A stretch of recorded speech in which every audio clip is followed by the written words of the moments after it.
Друзья, всем привет! Меня зовут Виктор, вы на канале Extreme Travel.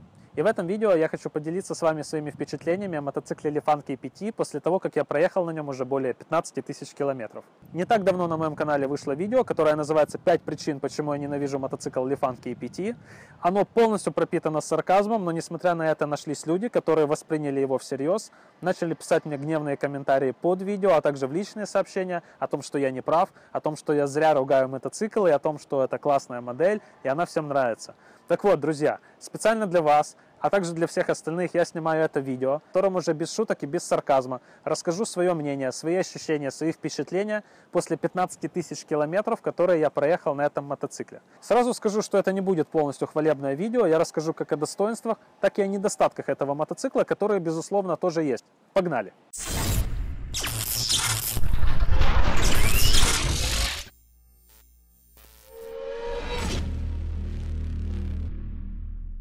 Lifan заявляет его как мотоцикл для путешествий, поэтому он и называется КП Travel, КПТ.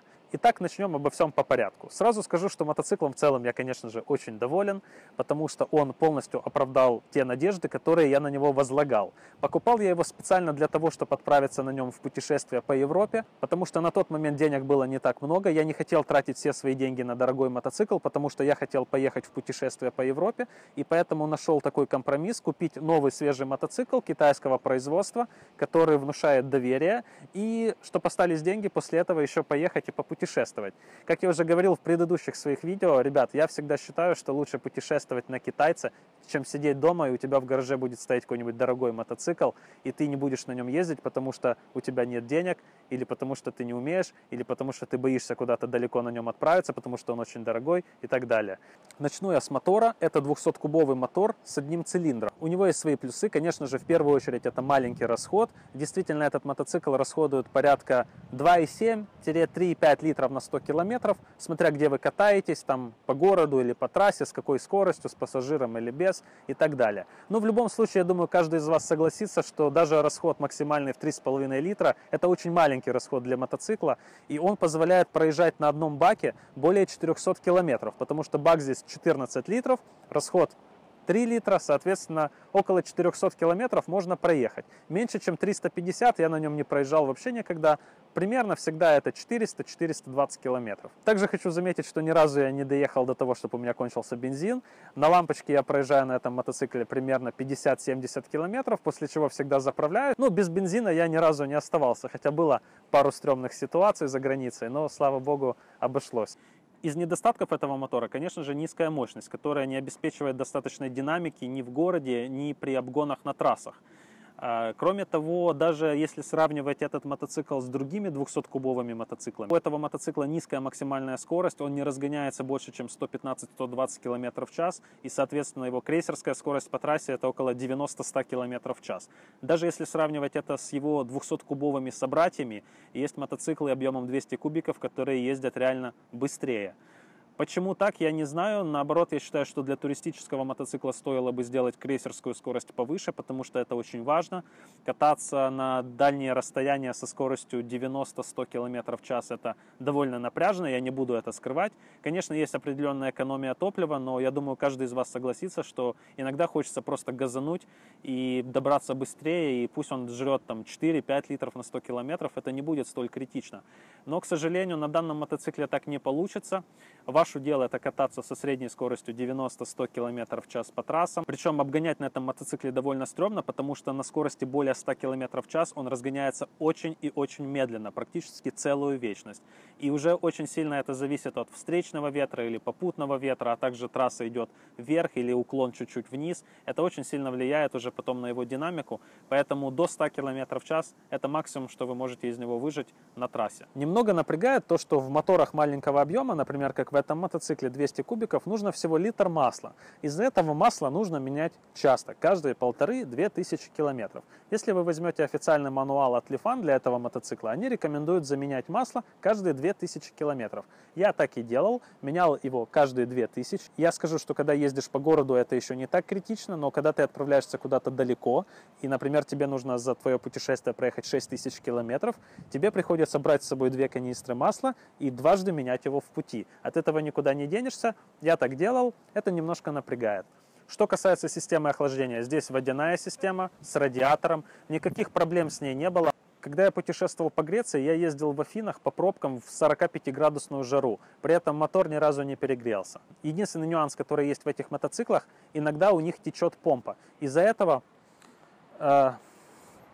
вот здесь вот на выхлопной трубе можно увидеть характерные белые следы. Это вот из этой трубки вытекает антифриз. В большинстве мотоциклов после обкатки, после того, как вы проедете 3-4 тысячи километров, эта течь прекращается и больше ничего нет. У меня она не прекратилась, я уже проехал 16 тысяч километров. Иногда вот здесь вот остаются все равно следы, но никак на уровень антифриза это абсолютно не влияет. Поэтому я просто забил и катаюсь себе так дальше. Лишь однажды я заметил, что у меня упал уровень антифриза. Это было в Литве, когда я путешествовал около Вильнюса. Но это было не сильно большой проблемой, потому что я купил на ближайшей заправке литр антифриза и через шприц немножко туда долил. После того, как я приобрел данный мотоцикл, проехав первые сотни километров, я обратил внимание, что передачи в нем очень короткие.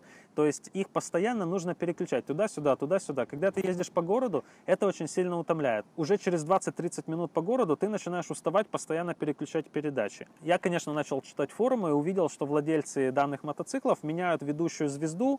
Стоковая здесь стоит на 16 зубьев, они ее меняют на 17 зубьев. Я не скажу, что замена ведущей звезды это однозначный плюс. Все зависит от того, с какой целью и как вы катаетесь на мотоцикле. Если вы любите динамично ездить в городе, я думаю, что ведущую звезду менять вам не стоит. На 16 звезде мотоцикл более динамично разгоняется. Но если вы больше ориентируетесь на дальняк или если вы ездите по городу спокойно, то вы можете смело установить себе 17-ю звезду, тогда передачи станут более длинными, переключаться не надо будет так часто. Плюс у вас вырастет средняя крейсерская скорость примерно на 5-7 км в час. Это тоже довольно важно при езде на дальние расстояния. Что касается подвески этого мотоцикла, ни для кого не секрет, что он жесткий. Это действительно чувствуется, потому что до того, как я его купил, я ездил на китайском чоппере, и этот мотоцикл был гораздо мягче, чем Lifan K5. Когда я сел на Lifan K5, мне он сразу показался очень жестким. Если кто-то помнит видео, которое я снимал о своих первых впечатлениях об этом мотоцикле, я еще тогда отметил, что он жесткий на дороге. Но покатавшись некоторое время, я к этому привык. Если вы будете кататься по ровным дорогам, если у вас в городе, если в городе, где вы живете, не так уж много ям, или если вы будете кататься по Европе, по ровным дорогам, на это можно вообще не обращать внимания, потому что на нормальной дороге он себя отлично ведет. Но как только вы оказываетесь на дороге с ямами, ехать на нем становится очень некомфортно. Когда я еду на нем быстро и попадаю в какую-то более-менее глубокую яму, мотоцикл бывает так ударяет, что я вообще думаю, что у меня сейчас сломается позвоночник. Я даже боюсь представить, как себя в этот момент ощущает второй номер на вот этом вот маленьком пассажирском сиденье, которое гораздо более жесткое, чем водительское. Поэтому, друзья, тут есть всего два выхода. Первый выход – это смириться и привыкнуть к его жесткой подвеске. Так сделал я, в принципе, сейчас я езжу и уже практически не обращаю на это внимания. Это подтолкнет вас к тому, что вы будете более внимательно объезжать все неровности и ямы, и это сохранит подвеску вашего мотоцикла. Второй вариант – это поменять задний амортизатор, который, в принципе, и придает жесткость этому мотоциклу.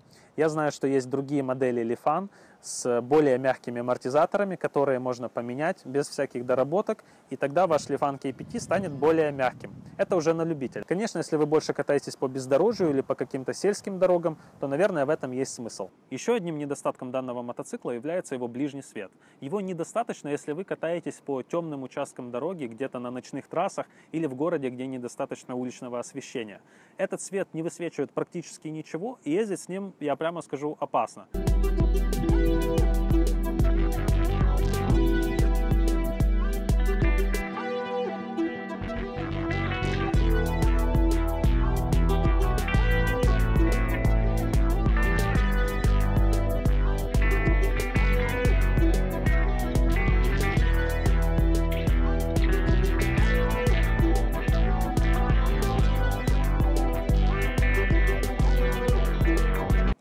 К дальнему свету вопросов нет, но, к сожалению, ездить с ним постоянно у вас не получится, потому что вы будете слепить всех встречных водителей. Поэтому, дабы решить эту проблему, я рекомендую всем установить дополнительный свет.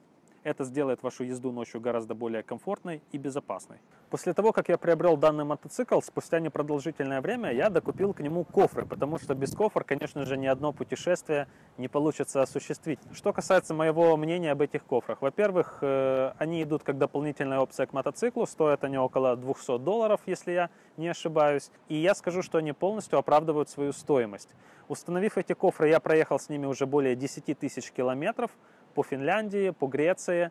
В этих кофрах есть лимит по нагруженности, то есть боковые кофры можно нагрузить максимум, по-моему, на 5 килограмм, центральный кофр можно нагрузить максимум на 3 килограмма. Я скажу, что я безбожно превышал этот лимит. Я грузил в эти кофры очень большой вес, я их взвешивал, примерно боковые я грузил по 7,5 килограмм, центральный кофр я катал вообще 10 килограмм, и никогда ничего с ними не случалось. Несмотря на то, что я катался с этими кофрами не только по ровным дорогам, но и по грунтовкам, по бездорожью, по очень плохим дорогам, мотоцикл постоянно трясло, он вибрировал, но крепление держит отлично, никогда у меня ничего не срывало, не отваливалось, не трескалось и так далее. Кофрам я могу поставить твердую 5. Мой рост 185 сантиметров. Посадка для меня на этом мотоцикле крайне комфортная. Я вам скажу, что самый дальний переезд, который я на нем делал, это 1300 километров за один день. Я выехал утром из Софии в Болгарии, и поздно ночью я приехал в Одессу к себе домой. Конечно, я никому не рекомендую повторять данный опыт, это было очень жестоко. Райдер на этом мотоцикле сидит с прямой спиной, не надо никуда наклоняться, не надо никуда заваливаться. Кроме того, ноги также расположены под прямым углом, что в целом делает посадку на этом мотоцикле крайне комфортной. Что касается комфорта для второго номера на этом мотоцикле, я назову его сомнительным, потому что сиденье для пассажира довольно жесткое, и на дальняк ездить на нем будет очень неудобно. То есть, да, мотоцикл классно подходит для покатушек по городу, вы можете посадить свою девушку, покататься с ней где-нибудь по кафешкам и так далее, все классно. Но если вы будете планировать ехать на этом мотоцикле вдвоем куда-нибудь очень далеко, то есть я имею в виду там 4-5 часов в день, то я рекомендую, наверное, постелить что-то мягкое, потому что на этом сиденье реально неудобно. За все время эксплуатации этого мотоцикла у меня вообще ничего в нем не сломалось. Все, что я менял за 15 тысяч километров, это масло, это цепь. И один раз я поменял антифриз, и то просто на всякий случай, чтобы перестраховаться перед своими путешествиями. Также хочу отметить, что в этом мотоцикле практически нет вибраций. Вот с момента, как я его купил в магазине, и до сегодняшнего дня я уже проехал большое расстояние. Никаких вибраций на мотоцикле не появилось. Кроме того, я хочу сказать, что в этом мотоцикле за все время эксплуатации не открутился и не раскрутился ни один болт. Я считаю, что это хороший показатель качества деталей, а также уровня сборки в целом. После записи этого обзора я вспомнил, что кое-что все-таки открутилось. Однажды я ехал по трассе, и прямо на ходу у меня открутился болт, который держит заднее крыло, после чего крепление не выдержало, и крыло упало на колесо, которое поотрывало от него куски. В итоге на трассе я не смог решить эту проблему, и остатки крыла пришлось просто выбросить. За время владения этого мотоцикла я дважды уже менял на нем цепь. Первые 3000 километров я отъездил с родной цепью, которая шла с этим мотоциклом. Несмотря на всеобщее мнение о том, что китайские цепи очень быстро растягиваются, почему-то моя цепь очень долго растягиваться не хотела.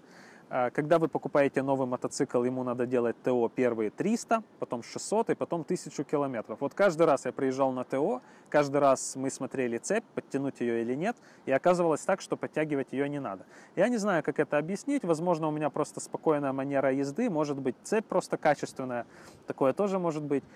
Тем не менее, после того, как я обкатал мотоцикл, я отправился в свое первое путешествие, и на всякий случай я решил поставить сюда новую цепь, дабы с ней ничего не случилось в пути. Мне порекомендовали не ставить сюда сальниковую цепь, потому что сальниковые цепи довольно тяжелы для подобных мотоциклов, и их установка может принести больше вреда, чем пользы. Поэтому я купил самую крутую бессальниковую цепь фирмы DIT, японская, поставил ее сюда и остался ей крайне разочарован. Ребят, я съездил на этой цепи в Финляндию, мое путешествие заняло всего 5000 километров, и я несколько раз подтягивал эту цепь, несколько раз мне советовали ее по пути менять, она растягивалась неравномерно, что приносило мне довольно большой дискомфорт в путешествии. Вернувшись с этого путешествия, я поставил себе третью цепь. Это цепь фирмы SFR, если я не ошибаюсь, золотого цвета. Она стоит у меня на мотоцикле и сейчас. На ней я проехал уже 7 или 8 тысяч километров. И несмотря на то, что она стоит $10 или $15, то есть в 2 раза дешевле, чем дидовская, я гораздо больше ей доволен, потому что она отлично работает, она полностью оправдала свою стоимость, и я еще могу какое-то время на ней ездить, то есть она абсолютно не сильно тянется. Я всем рекомендую, как вариант, ставить именно эту цепь на данный мотоцикл, он хорошо на ней ездит. Чем больше я езжу на данном мотоцикле, тем больше мне нравится его дизайн. Он действительно очень удачный. Во время моих путешествий по Европе я часто общался с другими байкерами. Там практически никто не знает вообще ничего о китайских мотоциклах. И когда ко мне подходили и спрашивали, а что это у тебя за байк, ну, я начинал рассказывать, там, вот так и так. И все очень сильно удивлялись. Вот я приезжал в Латвии, в Риге к ребятам на СТО показывать этот мотоцикл на техобслуживание. Я в Афинах приезжал на СТО показывать его на техобслуживание. И все люди очень позитивно оценивали его дизайн. Все очень удивлялись, говорили: о, класс, вообще. Все говорили, что не ожидали, что китайский мотоцикл может так стильно выглядеть. Я считаю, что дизайн – это очень сильная сторона и один из основных плюсов данного мотоцикла. Подводя итоги, я хочу сказать, что этот мотоцикл полностью оправдывает свою стоимость. Он действительно крайне надежный. Я эксплуатировал его в очень сложных условиях. Бывало такое, что я целый день ездил под дождем, меня окатывали фуры водой с ног до головы, мотоцикл отлично отработал. Бывало такое, что я катался на нем целыми днями по невыносимой жаре, это 40-45 градусов, по пробкам, по пескам. И этот мотоцикл меня ни разу не подвел нигде и никогда. Поэтому я хочу отметить его крайнюю надежность. Он обладает обалденным дизайном. Он нравится практически всем людям, с кем я общался, чье мнение я спрашивал. Все отмечают то, что этот дизайн очень удачный.